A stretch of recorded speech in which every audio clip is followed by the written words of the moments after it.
ನಮಸ್ಕಾರ ಸ್ನೇಹಿತರೆ, media capital ಚಾನಲ್ಗೆ ಸ್ವಾಗತ ಸುಸ್ವಾಗತ.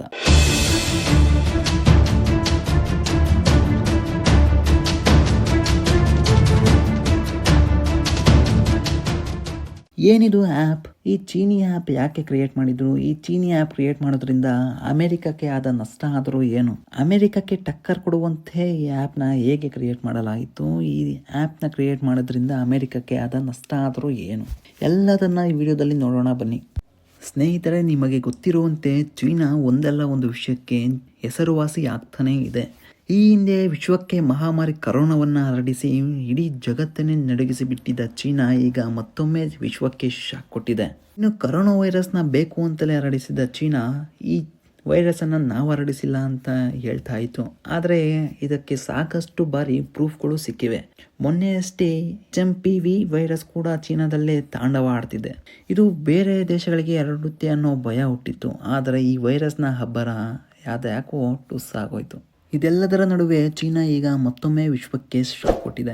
ಅಮೆರಿಕ ಅಂತೂ ಡವಡವ ಅನ್ನುತ್ತಿರೋದು ಯಾಕೆ? ಇತ್ತ ಭಾರತಕ್ಕೂ ತೊಂದರೆ ಆಗ್ತಿದೆ. ಅಷ್ಟಕ್ಕೂ ಈ ಚೀನಾ ಮಾಡಿದ್ದಾದರೂ ಏನು? ಯಾವುದು ಆ್ಯಪ್? ನೋಡೋಣ ಬನ್ನಿ. ಯಾವುದು ಅದು ಆ್ಯಪ್? ಈ ಆ್ಯಪ್ ಕ್ರಿಯೇಟ್ ಮಾಡೋದ್ರಿಂದ ಅಮೆರಿಕ ಯಾಕೆ ಡವಡವ ಅಂತ ಐತೆ ಅನ್ನೋದನ್ನು ಈ ವಿಡಿಯೋದಲ್ಲಿ ನೋಡೋಣ ಬನ್ನಿ. ಈಗಿನ ಕಾಲ ಅಂತೂ ಫುಲ್ಲು AI ಕಾಲ ಆಗಿಬಿಟ್ಟಿದೆ. ಇದು ಯಾವ ರೀತಿ ಹೋಗಿದೆ ಅಂದರೆ, ಒಂದು ಸಣ್ಣ ಪ್ರಶ್ನೆ ಇದ್ರೂ ಕೂಡ ಗೂಗಲ್ಗೆ ಹೋಗಿ OpenAI, ಜೆಮಿನಿ ಅಂತಹ ಹಲವಾರು ಆ್ಯಪ್ಗಳಲ್ಲಿ ಉತ್ತರ ಪಡೆಯೋಣ ಅಂತ ಜನನೇ ಹೋಗ್ತಾರೆ.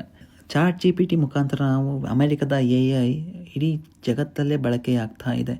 ಇದಕ್ಕೆ ಅಮೆರಿಕ ಕಂಪನಿಗಳು ದೊಡ್ಡ ಮೊತ್ತದ ಚಾರ್ಜ್ ಕೂಡ ಮಾಡ್ತಾ ಇದೆ. ಮೊದಲಿಗೆ ಫ್ರೀ ಅಂತ ಕೊಟ್ಟಿದ್ದ ಇವರು ChatGPT ಇದೀಗ ಚಾರ್ಜ್ ಮಾಡ್ತಾ ಇದೆ. ದೊಡ್ಡ ಮಟ್ಟದಲ್ಲಿ ನೀವು AI ಬಳಸಬೇಕಾದರೆ ಅದಕ್ಕೆ ಹಣ ಕಟ್ಟಲೇಬೇಕು. ಎಲ್ಲರೂ ChatGPT ಹಿಂದೆ ಬಿದ್ದಿದ್ದನ್ನು ಕಂಡು ಚೀನಾ ಈಗ ಏನು ಮಾಡಿದೆ ಗೊತ್ತಾ? AI ಡೀಪ್ಸೀಕ್ ಆ್ಯಪ್ ರೆಡಿ ಮಾಡಿದ ಚೀನಾ ಜಸ್ಟ್ ಒಂದೇ ತಿಂಗಳಲ್ಲಿ ಯಾವುದೇ ಮಾಹಿತಿ ನೀಡದೆ ChatGPT ಸೇರಿದಂತೆ ಇತರ ಪ್ರತಿಸ್ಪರ್ಧಿಗಿಂತ ಉತ್ತಮ ಫಲಿತಾಂಶ ನೀಡಬಲ್ಲ AI ಡೀಪ್ಸೀಕ್. ಈ ಡೀಪ್ಸೀಕ್ ಅನ್ನ ಚೀನಾ ಬಿಡುಗಡೆ ಮಾಡಿದೆ. ಅತಿ ಕಡಿಮೆ ವೆಚ್ಚದಲ್ಲಿ ಈ AI ಸರ್ವಿಸ್ನ ಅಭಿವೃದ್ಧಿ ಮಾಡಲಾಗಿದೆ. ChatGPT ಸಬ್ಸ್ಕ್ರಿಪ್ಷನ್ ಕೇಳುತ್ತೆ, ಆದರೆ ಚೀನಾ ರೆಡಿ ಮಾಡಿರೋ ಈ AI ಡೀಪ್ಸೀಕ್ ಉಚಿತ, ಅಂದರೆ ಫ್ರೀ. ಇದು ಅಮೆರಿಕದ ತಲೆನೋವಿಗೆ ಕಾರಣವಾಗಿದೆ. ಷೇರು ಮಾರುಕಟ್ಟೆಯಲ್ಲಿ AI ಡೀಪ್ಸೀಕ್ ತಲ್ಲಣ. ಅಮೆರಿಕ ಷೇರು ಮಾರುಕಟ್ಟೆಯಲ್ಲಿ ಎನ್ವಿಡಿಯಾ ಕಂಪನಿಯ ಷೇರುಗಳು 17% ಕುಸಿತ ಕಂಡಿದೆ. ಇದಕ್ಕೆ ಪ್ರಮುಖ ಕಾರಣ ಅಂದ್ರೆ ಚೀನಾದ ಡೀಪ್ಸೀಕ್. ಹೌದು, ಅಮೆರಿಕದ OpenAI ChatGPTಗಿಂತ ಚೀನಾದ AI ಡೀಪ್ಸೀಕ್ ಪರ್ಫೆಕ್ಟ್ ಉತ್ತರ ನೀಡ್ತದೆ ಅಂತ ಹಲವಾರು ಬಳಕೆದಾರರು ಇಲ್ಲಿ ಆಗಲೇ ಹೇಳ್ಬಿಟ್ಟಿದ್ದಾರೆ. ಇದರಿಂದ ಅಮೆರಿಕ ತನ್ನ ತಲೆಯನ್ನ ಕೆಡಿಸ್ಕೊತಾ ಇದೆ. ಏನಪ್ಪ ಮಾಡೋದು, ಈ ಚೀನಾದಿಂದ ಹೇಗೆ ಮುಂದೆ ಹೋಗೋದು ಅಂತ ಅಮೆರಿಕ ನೋಡ್ತಾ ಇದೆ. ಈಗಾಗಲೇ ಅಮೆರಿಕ AI ರೆಡಿ ಮಾಡೋಕೆ ಸಾವಿರಾರು ಕೋಟಿ ರೂಪಾಯಿಗಳನ್ನ ಹೂಡಿಕೆ ಮಾಡಿದ್ದು, ಜೊತೆಗೆ ಬಹಳಷ್ಟು ಸಮಯ ಕೂಡ ತೆಗೆದುಕೊಂಡಿದೆ.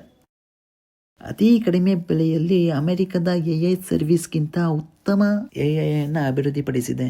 ಇದು ಅಮೆರಿಕದ ತಲೆನೋವಿಗೆ ಕಾರಣ ಆಗಿದೆ. ಜೊತೆಗೆ ಭಾರತಕ್ಕೂ ಕೂಡ ಟೆನ್ಷನ್ ಕೊಟ್ಟಿದೆ. ಚೀನಾ ಆ್ಯಪ್ನ ಕ್ರಿಯೇಟ್ ಮಾಡೋದ್ರಿಂದ ಭಾರತಕ್ಕೇನು ಟೆನ್ಷನ್ ಅಂತ ನೀವು ಕೇಳ್ಬೋದು. ಈಗ ಅಮೆರಿಕ ಬಳಿ OpenAI ChatGPT ಇದೆ.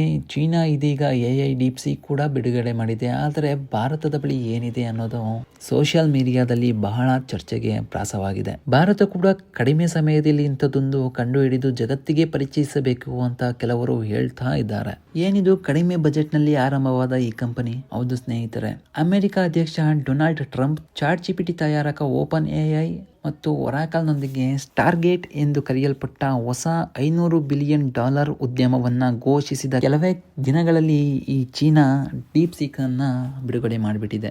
ಹೌದು ಸ್ನೇಹಿತರೆ, ಇದು ಬೇರೆ AIಗೆ ಹೋಲಿಸಿದರೆ ಇದು ಅತಿ ಕಡಿಮೆ ವೆಚ್ಚದಲ್ಲಿ ತಯಾರಾದ ಒಂದು ಆರ್ಟಿಫಿಷಿಯಲ್ ಇಂಟೆಲಿಜೆನ್ಸ್ ಅಂತಾನೆ ಹೇಳ್ಬಹುದು. ಇನ್ನು ಇದು ಎಲ್ಲಿ ಡೆವಲಪ್ ಆಯಿತು, ಯಾರು ಡೆವಲಪ್ ಮಾಡಿದ್ದು ಈ ಆ್ಯಪ್ನ ನೋಡೋದಾದ್ರೆ, ಡೀಪ್ಸೀಕ್ ಎಂಬುದು ಆಗ್ನೇಯ ಚೀನಾದ ಆಂಗ್ಜೋ ನಗರದಲ್ಲಿ ಸ್ಥಾಪನೆಯಾದ ಒಂದು ಚೀನಿ AI ಅಪ್ಲಿಕೇಶನ್ ಆಗಿದೆ. ಈ ಕಂಪನಿಯು ಜುಲೈ 23ರಲ್ಲಿ ಪ್ರಾರಂಭವಾಗಿತ್ತು. ಆದರೆ ಸೆನ್ಸಾರ್ ಟವರ್ ಪ್ರಕಾರ ಇದರ ಜನಪ್ರಿಯ AI ಸಹಾಯಕ ಅಪ್ಲಿಕೇಶನ್ ಜನವರಿ 10ರವರೆಗೆ US ನಲ್ಲಿ ಬಿಡುಗಡೆಯಾಗಲಿಲ್ಲ. ಇದೀಗ ಕಂಪನಿಯು ಓಪನ್ ಸೋರ್ಸ್ ಆಗಿರುವ ಕಾರಣದಿಂದ AI ಮಾದರಿಗಳನ್ನ ಅಭಿವೃದ್ಧಿಪಡಿಸಿದೆ ಮತ್ತು ಪ್ರಪಂಚದಾದ್ಯಂತ ಡೆವಲಪರ್ಗಳು ತಮ್ಮ ತಂತ್ರಜ್ಞಾನಗಳನ್ನು ಸುಧಾರಿಸಲು ಇದು ಸಹಾಯ ಮಾಡುತ್ತದೆ. ಇದು ಓಪನ್ ಸೋರ್ಸ್ ಡೀಪ್ಸೀಕ್ V3 ಮಾದರಿಯಿಂದ ನಡೆಸಲ್ಪಡುತ್ತಾ ಇದೆ. ಇದನ್ನ ಚೀನಾನ ಸಂಶೋಧಕರು $6 ಮಿಲಿಯನ್ ಕಡಿಮೆ ವೆಚ್ಚದಲ್ಲಿ ಇದನ್ನು ಅಭಿವೃದ್ಧಿಪಡಿಸಿದ್ದು ಇದು ಜಗತ್ತಿಗೆ ಶಾಕ್ ಕೂಡ ಕೊಟ್ಟಿದೆ.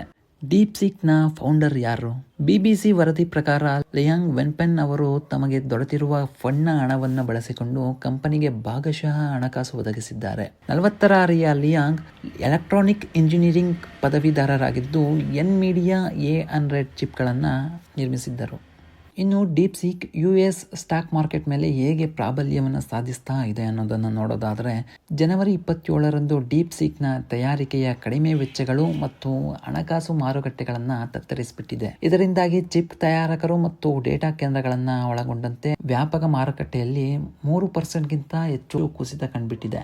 AI ಅನ್ನು ನಡೆಸುವ ಶಕ್ತಿಶಾಲಿ ಚಿಪ್ಗಳನ್ನು ತಯಾರಿಸುವ US ಮೂಲದ ಕಂಪನಿಯಾದ NVIDIA ಸೋಮವಾರ ಸುಮಾರು $600 ಬಿಲಿಯನ್ ಮಾರುಕಟ್ಟೆ ಮೌಲ್ಯವನ್ನು ಕಳೆದುಕೊಂಡಿದೆ.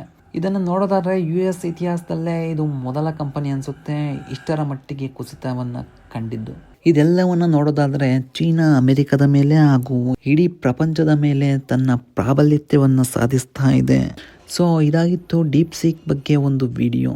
ಈ ವಿಡಿಯೋ ಇಷ್ಟ ಆದಲ್ಲಿ ಲೈಕ್ ಮಾಡಿ, ಶೇರ್ ಮಾಡಿ, ಹಾಗೆ ಸಬ್ಸ್ಕ್ರೈಬ್ ಮಾಡಿ ಅಂತ ಹೇಳ್ತಾ ಈ ವಿಡಿಯೋನ ಇಲ್ಲಿಗೆ ಎಂಡ್ ಮಾಡ್ತಾ ಇದ್ದೀನಿ. Thank you for watching.